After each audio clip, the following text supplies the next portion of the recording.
Hi friends, నెమలి గర్వం ఈ కథ మీకోసం. ఒకప్పుడు ఒక పెద్ద అడవిలో ఒక అందమైన నెమలి ఉండేది. ఆ నెమలికి గాలిలో తేలియాడే రంగురంగుల తోక, నీలిమసక పచ్చ రంగు గల శరీరము, ఎర్రటి ముద్దలాంటి కాళ్ళు ఉండేవి. వర్షం పడినప్పుడల్లా ఆ నెమలి తన తోక విప్పి నాట్యం చేసేది. ఆ అందమైన నాట్యం చూసి అడవి జంతువులంతా ఆ నెమలిని మెచ్చుకునేవి. జింక, సింహం, కోతి ఇంకా అన్ని జంతువులు కూడా అబ్బా, నెమలి అందం ఎంతో అద్భుతం, ఈ అడవిలో దానిని మించిన అందం ఎవ్వరికీ లేదు అని పొగిడేవి. ఈ మాటలు విని నెమలికి గర్వం పుట్టింది. అంతా నన్ను మెచ్చుకుంటున్నారు, నా తోక ఈ అడవిలోనే కాకుండా ప్రపంచంలోనే అందమైనది అని అనుకునేది. ఒకరోజు నెమలి అడవిలో నడుస్తూ చెరువు దగ్గరకు వచ్చింది. చెరువు నీటిలో తన ప్రతిబింబాన్ని చూసింది. తన అందమైన నీలి శరీరాన్ని, విరబూసిన తోకను చూసి మళ్ళీ గర్వంగా ఫీల్ అయ్యింది. కానీ తన కాళ్ళను చూస్తేనే దానికో అశాంతి కలిగింది. నా కాళ్ళు ఎంత ఎర్రగా, బలహీనంగా కనిపిస్తున్నాయి.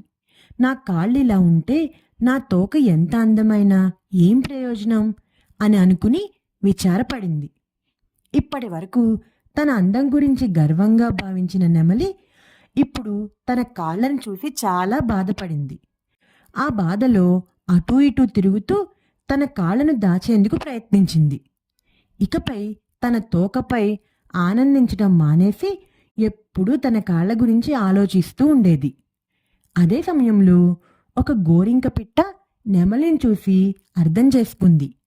నెమలి, ఏంటి నువ్వు ఇంత బాధపడుతూ ఉన్నావు అని అడిగింది.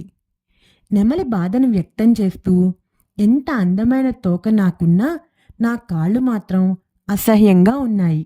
ఎవరూ నాకు ఈ విషయంలో గర్వపడే అవకాశం ఇవ్వరు అని చెప్పింది. గోరింక పిట్ట చిన్నగా నవ్వి, నువ్వు నీ కాళ్ళను చూసి ఎందుకు బాధపడుతున్నావు?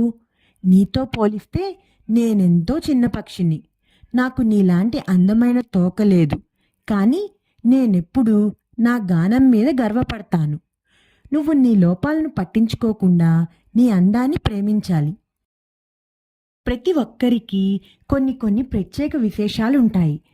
మనం అవి గుర్తించి ఆనందంగా ఉండాలి అని చెప్పింది. నెమలి ఆ పిట్ట మాటలు విని, సరైన మాటే, నేను నా కాళ్ళ గురించి మాత్రమే ఆలోచిస్తూ నా అందాన్ని అస్సలు గుర్తించలేదు. ప్రతి ఒక్కరికి కొన్ని లోపాలు, కొన్ని విశేషాలు ఉంటాయి. వాటిని అంగీకరిస్తేనే నిజమైన సంతోషం లభిస్తుంది అనుకుంది. ఆ రోజు నుంచి నెమలి తన కాళ్లను అసహ్యించుకోకుండా తన అందాన్ని ఆనందంగా ఒప్పుకుంది. వర్షం వచ్చినప్పుడు మళ్ళీ నాట్యం చేసి తన అందమైన తోకను విప్పి అందరి ముందు సంతోషంగా బతకడం మొదలుపెట్టింది.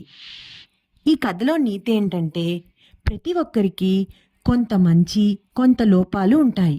మన లోపాలను అంగీకరించి మన మంచిని గుర్తించి సంతోషంగా జీవించాలి. ఈ కథ మీకోసంలో ఈ కథ మీకు నచ్చిందా పిల్లలు? నచ్చినట్లయితే లైక్ చేయండి, షేర్ చేయండి, కామెంట్ చేయండి, ఇంకా సబ్స్క్రైబ్ కూడా చేసుకోండి.